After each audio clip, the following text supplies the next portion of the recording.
Hey, this is Carlos Cavallo. Welcome back. We're going to talk about 5 first date tips for women. Now, we all know that first dates can really suck. I'm just being truthful about it, right? I bet you were thinking the same thing. You know that the first date is a place where things can go kind of 3 ways. The first way is things go unbelievably well. It's the start of a true romance that will last. Number 2 is things go okay. You'll risk another date with them, which is the way most of them you'd hope would go. Or number 3, shoot me now. This is like having a root canal without any anesthesia. Well, in reality, the chances of number 1 happening are kind of slim, actually really rare that you find a guy that's that awesome up front. Not because it can't happen, but because it's what I call it's too soon to tell. Your first 3 or 4 dates with a guy are just really too soon for you to get any feeling about this guy that's reliable. And I'm talking about positive feelings here. If you get any negative feelings about him, that's something you should pay attention to right away. Any red flag warnings you sense should be noted right away. If they turn out to be legit, you can drop this guy faster than first period French. Seriously, it's not going to be good if you get any bad vibes too early on. However, a bad match can sometimes show up much later after the incompatibilities show up. So you still have to stay frosty and alert for the probation period. And what I recommend you do is you keep your probation period active with any relationship for the first 60 to 90 days. This gives you time to watch for problems, and it also keeps you at a safe distance so that you don't get lured into a relationship too soon. I'd also remind you and advise you to keep one of my rules on the front of your mind. No one is a yes right away. Only a maybe or a no. Okay? They're never a yes. Oh, this one's the one. No, it doesn't happen that way. Only a maybe or a no. And the maybe just requires you to keep your eyes open. And what this means is you can't afford to jump in the deep end based on a gut decision that might not be accurate. So many things can happen to cloud your judgment that you have to take a more defensive posture when you first start dating him. So he's never a yes. I want this guy as my husband. He's only a maybe. I'll date him again and see where this goes. Or he's at no way. Throw him back in the water and keep fishing. Because you know my super huge, big, uber number 1 rule, right? What I always say is you're always better off alone than in a bad relationship. Always. What changes our perception of that situation is our craving for connection and love on one side and our fear of being alone on the other. And this pushes us into rationalizing our situation as being, it's not that bad, right? All right, so let's dig into this first date situation a little further. If you want that first date to go well, you gotta get yourself ready to feel him out and look for the signs that he's a quality guy that you can keep dating. And really, all those dates you'll have later on shouldn't be that much different than this one, if you think about it. Okay, let's start with number 1. First date tip number 1, beware the expensive date. One of the problems for women going on a date is a sense of obligation that comes from a man who pays for the date. But it's not just a problem for you, it's also a problem for him. Let me explain.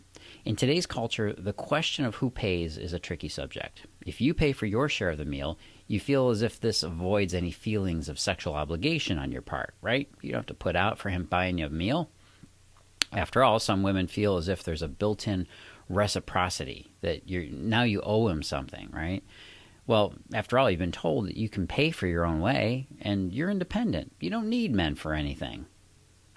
Well, when you do pay for your share, it will send a message to him as well. A man wants to give to a woman as a way to express his manhood and his capability. When that's refused, it emasculates him. He feels like he's reduced to an inconsequential ride to the restaurant. Men don't provide to set you up for obligatory sex later. We do it for the joy of simply doing it. The men that make that an obligation are immature, and you should get clear of them as quickly as possible. In fact, you should never accept dates from guys that you pick that up from, because usually they give off some pretty clear signals up front. But there's also a lot fewer of these guys than most women assume. The rule is the one who asks pays, but don't let that fool you. When the dance of who pays what comes, he wants to feel like he provided for you. Don't deny him that, or you might find him walking away with no intention of a second date. Now, how to handle that first date, tip number 2? Relax. Relax. Guys don't want to date someone that is too wound up in making the date a perfect event. Hey, it's tempting, especially if you really like the guy and you want to make a great impression.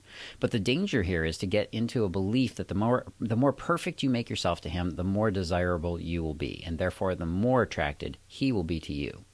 What it really ends up doing is setting up an expectation on his part that this is the normal you, and it winds up being an act you cannot maintain. Take the time to relax with him, mostly because the relaxed version of you will be more attractive to him, but also because of something even more important than that. When you're relaxed, you'll be less focused on yourself, and you'll be more focused on picking up signals from him that you should be looking for. You need to keep your eyes open for his behavior and any signals that he may give off that tell you about him as a man. After all, you're always on your best behavior on that first date, and that means you need to be able to smell what he's cooking, I guess for lack of a better word, if you know what I mean. Now, what to wear on that first date, tip number 3, go semi-casual. This one's actually directly related to the previous tip, which is part of relaxing on a date. You shouldn't spend a ridiculous amount of time getting ready for a first date. Just let go of that need to put on the perfect image of yourself for him. By dressing semi-casual and relaxing your need to overdo or overwork your appearance, you're going to make the first date much more likely to succeed for several reasons. When you put a lot of effort into a date, you set up a certain expectation on yourself. Okay, this expectation is that since you put all this work into looking good, you're investing in him before you even really know anything about him. And if you make that investment, you'll find it more likely that you'll want to make it work out because, hey, now you're invested. You got to make this pay, man. It's got to have some return on investment, even if he's not a quality candidate for your heart. Also, a man will not reject you because you only spent a half hour getting ready versus 3 hours. Yes, I'm being dead serious about this. That the difference there does not make it more likely to work out. In fact, if he isn't attracted to the 30-minute girl as opposed to the 3-hour girl, well, there's something deeply wrong there. And ultimately, he'd have to deal with the 30-minute girl anyway, right? Remember, the man who is your Mr. Right will always be attracted to the real you, the 30-minute you, not just the best possible version of you. Keys to a great first date, tip number 4, turn off your phone. If there's one thing that gets under my skin these days, it's just how distracted we all are. If there's like 1 minute of waiting or a lull in the conversation or standing in a line, everybody has to get their cell phone out and start texting or Facebooking or playing Angry Birds or any of that stuff. I mean, what do we do before we had phones to keep us endlessly entertained?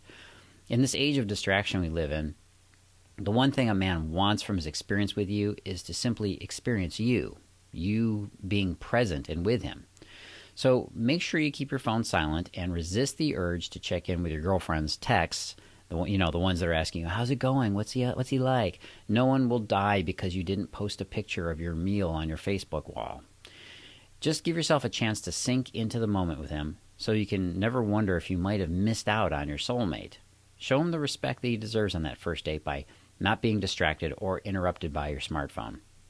And the final tip for a fantastic date with him, tip number 5, be vulnerable, but in control. Hey, going out on a date with a guy is stressful. There's no doubt about it. It's totally stressful for guys, too. It's nerve-wracking, in fact. Sometimes the best thing we can do is to relax on the date so that we can get real and form a real connection to just basically be vulnerable with the other person. If something gets awkward, don't be afraid to deal with it, like some comment that maybe you wish you could take back, right? By the way, one of my favorite ways of handling this, if you say something that's kind of a little bit off, is to say something like, wow, that sure sounded better in my head. It gets a laugh, and then the other person relaxes and they understand, hey, we're both kind of a little tense here. We can just relax. Or if your mind went blank and you forgot what your dad's name is, just roll your eyes, keep calm, and carry on. But at the same time, don't lose control of your boundaries on the date. For instance, you want to make sure you keep your alcohol consumption down to the bare minimum. If you drink at all, it's very tempting to let the alcohol do the talking and lower your inhibitions, but it's also too easy to lose control and have a few too many. And speaking of boundaries, you want to watch out for overshare.